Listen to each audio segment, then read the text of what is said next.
Olá! Hoje a gente vai mergulhar numa tecnologia que, olha, talvez passe despercebida no dia a dia, mas que é o motor por trás de uma parte gigantesca do mundo digital que conhecemos. Estou falando do Amazon DynamoDB. Certo. E para entender o DynamoDB, a gente precisa começar não pela solução, mas pelo problema. Um problema de escala. Uma escala que é até difícil de imaginar. Pensa nesse número, mais de 1 bilhão. 1 bilhão de requisições por hora. É exatamente esse o volume que algumas tabelas do DynamoDB precisam aguentar, principalmente em eventos gigantescos, como por exemplo o Amazon Prime Day. A questão é, como é que um banco de dados aguenta um tranco desse sem simplesmente parar?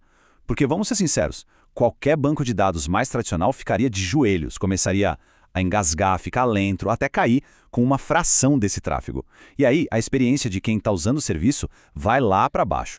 Para resolver um problema desse tamanho, não dava para remendar o que já existia. Era preciso criar algo novo, do zero. Um banco de dados pensado desde o primeiro dia para ser absurdamente rápido e para escalar sem limites.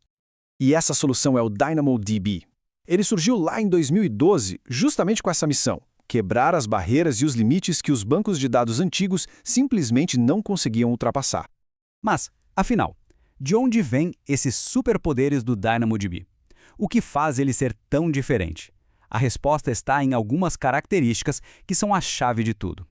Primeiro de tudo, ele é um banco de dados NoSQL. Isso na prática quer dizer o seguinte: enquanto os bancos de dados tradicionais são super rígidos, com tabelas e colunas fixas, o NoSQL é muito mais flexível. E essa flexibilidade, ela é fundamental para conseguir crescer e escalar de verdade.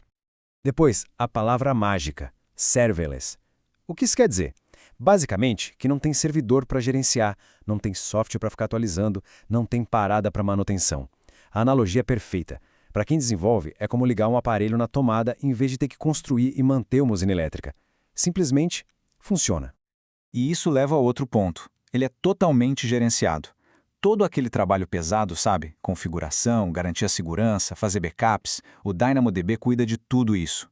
Assim, as equipes podem focar no que realmente importa: criar as aplicações. E claro, o resultado disso tudo? Velocidade e escalabilidade.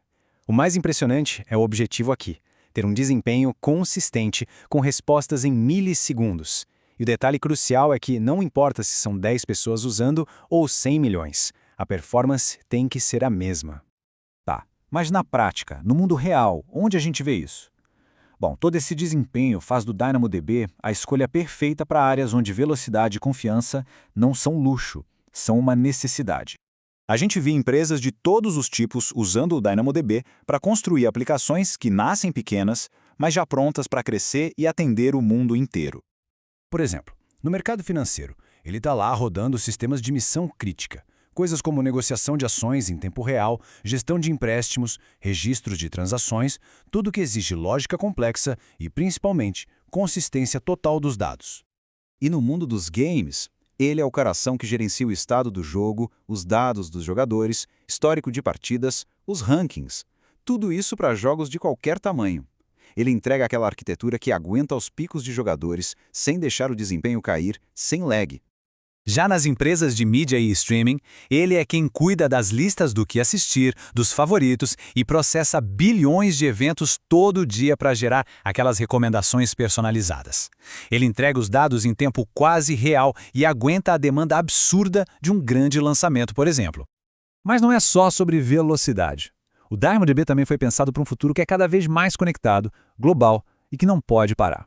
Por isso, a resiliência é um pilar fundamental. E como isso funciona na prática? Existe um recurso chamado tabelas globais. A ideia é genial. Os dados são gravados num lugar e o próprio DynamoDB se encarrega de replicar, de copiar esses dados para outras regiões do mundo. O resultado é que as aplicações conseguem ler os dados de um local próximo com uma latência super baixa, não importa onde a pessoa esteja. E essa arquitetura global resulta numa resiliência absurda. A gente está falando de um acordo de disponibilidade de 99,999%. Isso quer dizer, na prática, um sistema projetado para ficar no ar o tempo todo, quase sem nenhuma chance de falha. O que a gente viu aqui, no fim das contas, foi uma mudança de paradigma.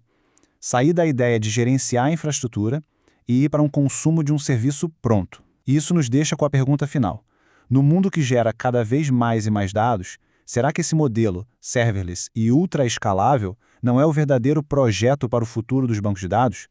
Fica aí a reflexão.